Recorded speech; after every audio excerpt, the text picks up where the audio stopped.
Hello, let's take a look at how to use the Diverse Grouping Assistant.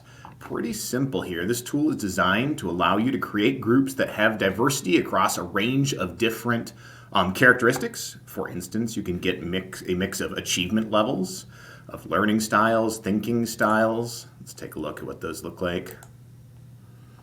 If you've got a group project and you've got different jobs that you want students to choose between, you can mix them up for extroversion, for adventurousness, for organizational skill, or you can create your own.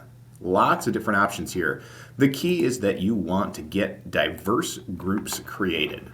So in order to do that, all you need to do is list your student names over here in column A. I've got some letters there to represent student names, but you can replace those with your own students.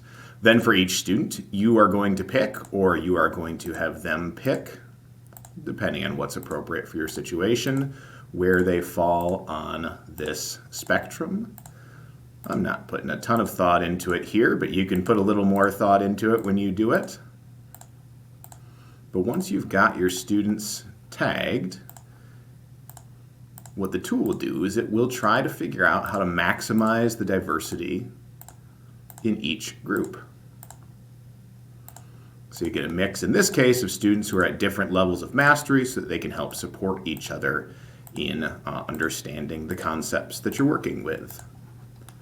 So you can see those groups drafted over here. Group 1 is listed here, Group 2 is listed here in orange. If you want to change the group size, you can do that in cell J6 here.